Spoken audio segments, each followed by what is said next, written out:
Bismillahirrahmanirrahim. Assalamualaikum warahmatullahi wabarakatuh.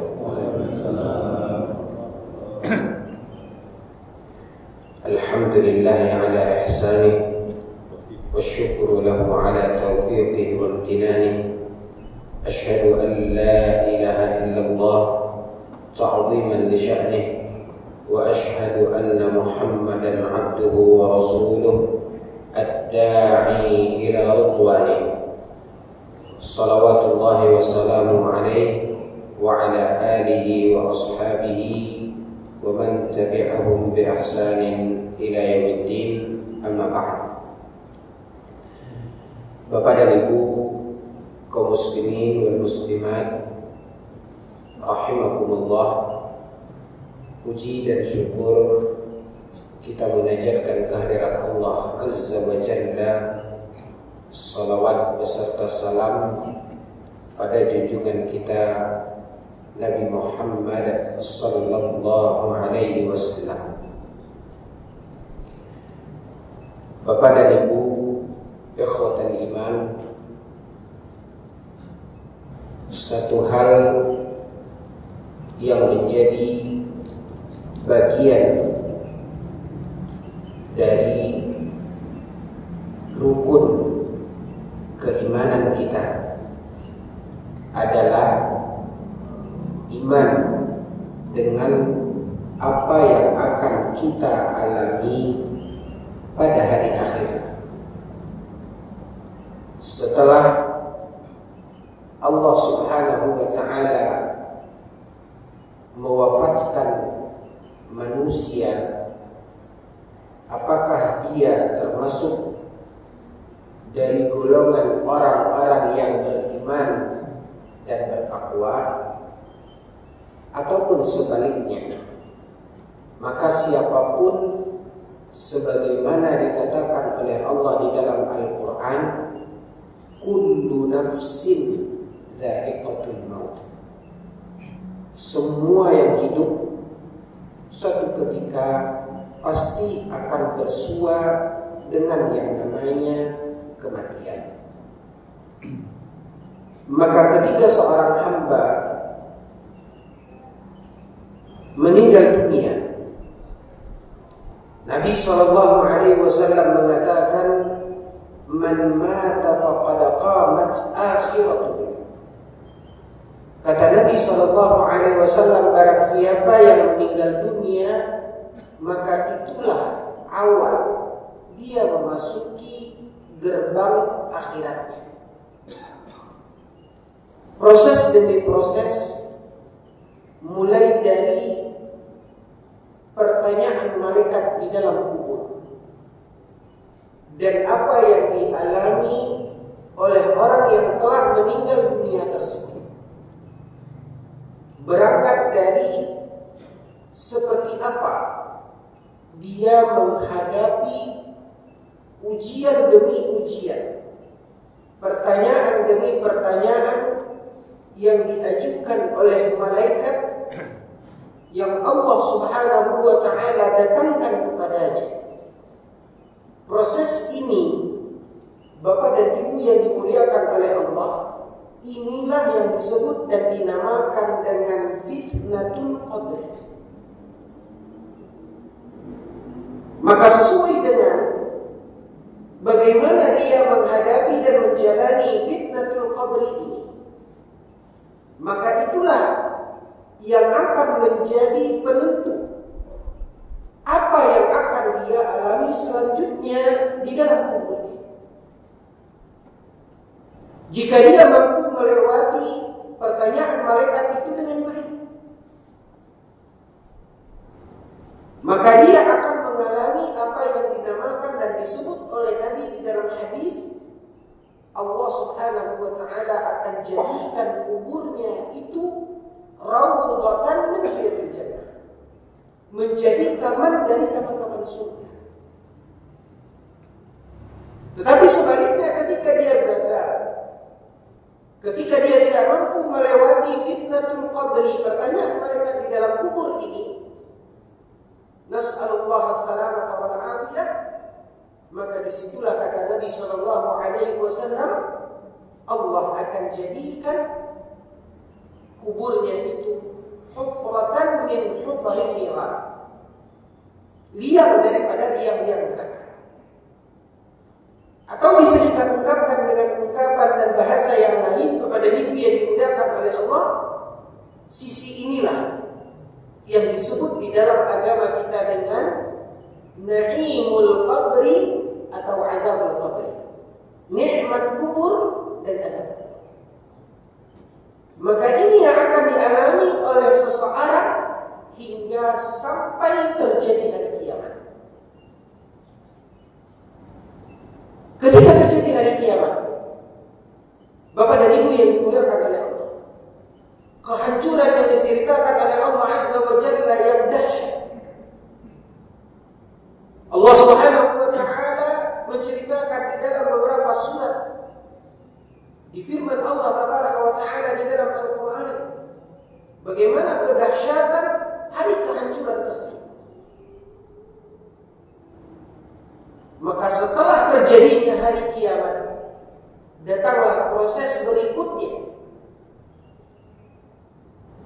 Suatu keadaan dan kondisi yang juga pasti akan dilalui dan dialami.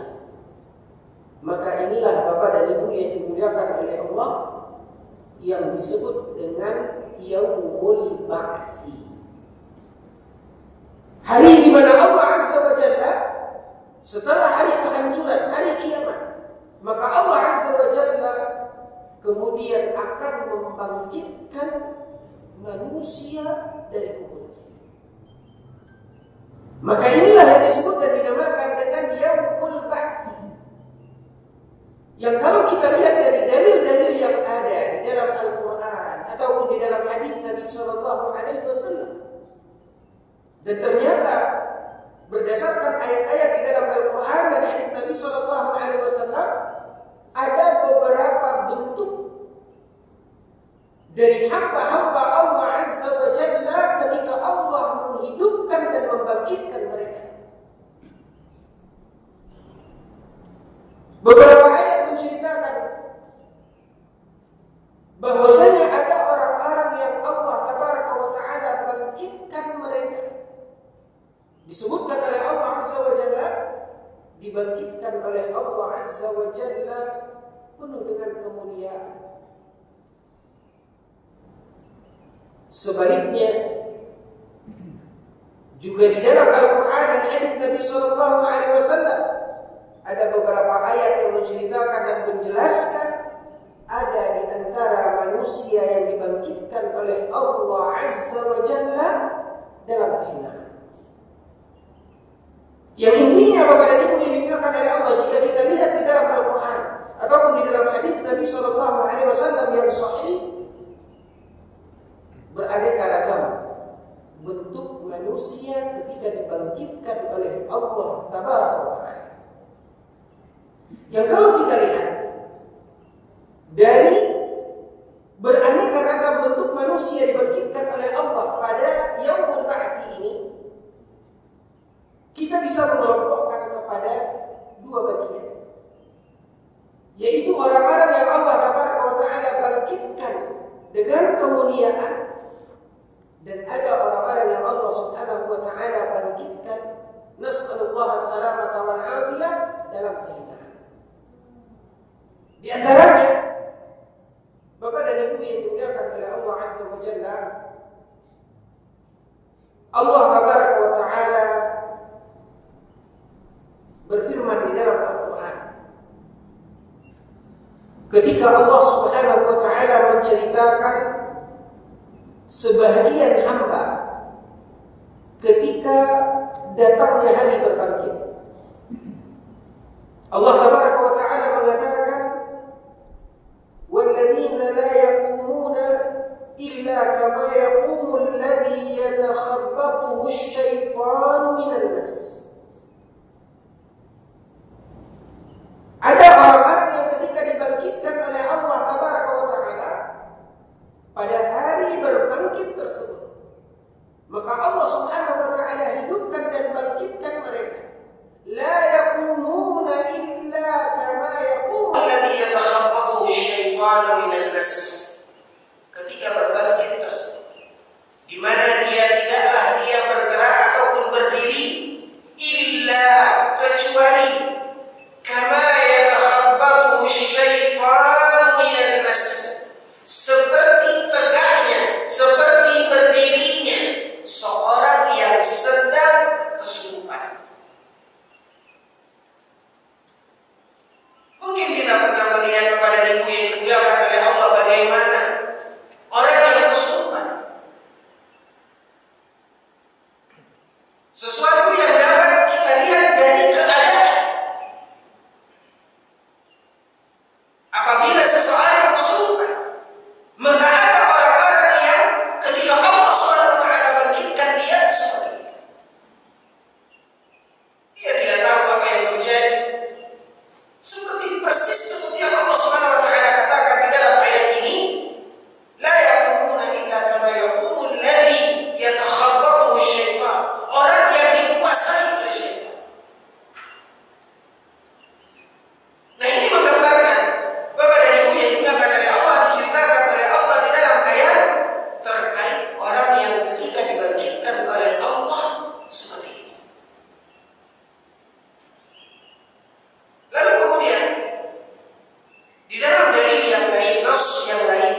ketika dia melaksanakan ibadah haji, maka pada saat ihramnya Allah wafatkan dia. Dan kalau kita lihat sisi yang lain kepada ilmu yang dimulakan oleh Allah, apa yang membuat seseorang dibangkitkan oleh Allah Azza wa Jalla seperti orang kesurupan karena dia melanggar syariat Allah ketika dia menjalankan sesuatu yang dilarang oleh Allah memakan riba. Dan apa yang membuat seseorang ketika dibangkitkan oleh Allah Azza wa Jalla dalam keadaan hina, dalam keadaan ketika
Ternyata ada sisi kedua.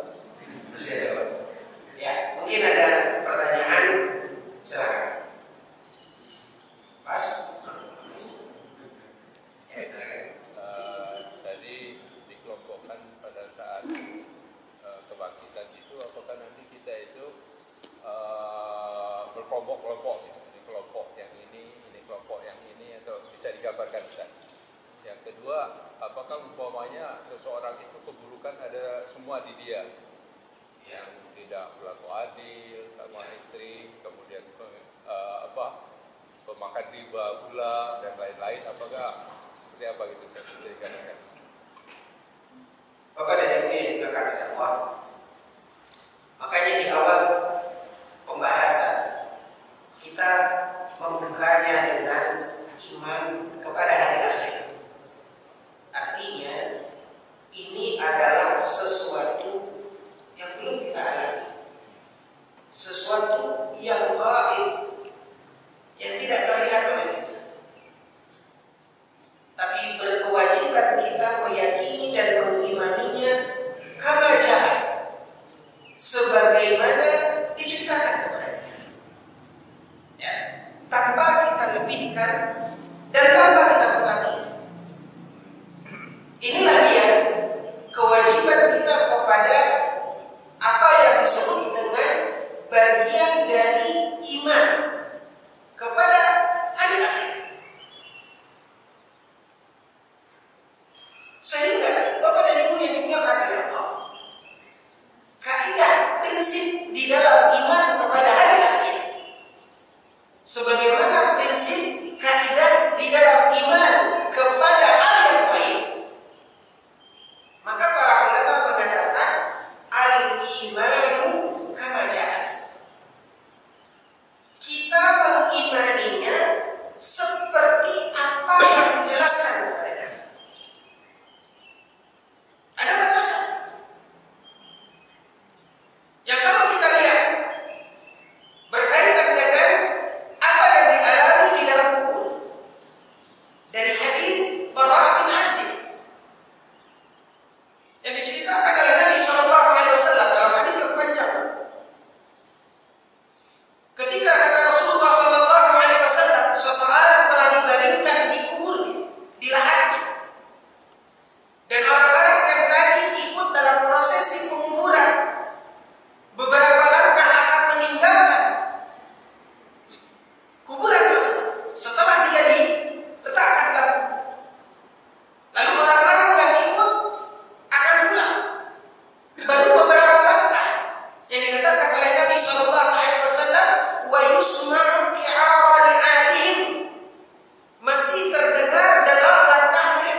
diingatkan oleh Allah masyarakat kita mengatakan 40 hari setelah orang meninggal dunia maka arwahnya itu ada di mana Pak?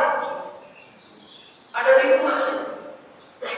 Dia kembali ke rumah.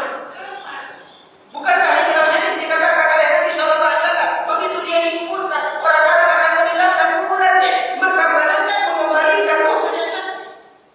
Kemudian dia akan melalui apa yang tadi kita sebutkan, ada namanya fitnatul qabri, ada namanya na'imul qabri, ada namanya adabul qabri.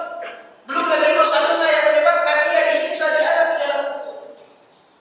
Maka kapan waktu dia untuk kembali 40 hari ke rumahnya? Kapan waktu arwahnya disandung ayahan dan sebagainya seperti yang dikatakan oleh masyarakat kita dan keyakinan yang batil dan khurafat? Maka itulah fungsi iman kepada kita. Yang kesimpulannya kembali kita kepada pertanyaan. Kita mengimani sebagaimana yang disebutkan di dalam dalil, di dalam hadis. Sementara apa yang tidak disebutkan, apa yang tidak disebutkan, maka kita tidak bisa mengetahui. Hanya sebatas apa yang disebutkan di dalam dalil. Nah, kalau ternyata pertanyaannya kaum muslimin yang dikatakan adalah apakah ketika dibangkitkan itu yang baik ke sini, yang dibangkitkan dalam keadaan hina sebelah sini, dikelompokkan langsung. Wallahu ta'ala alam. Saya tidak tahu ada dalil yang menjelaskan dan menyebutkan demikian. Ya. Maka kita tidak berani untuk mengatakannya dan tidak berani kita untuk menyebutkan bahwasanya seperti ini dan seperti itu. Kita hanya mengimani sebagai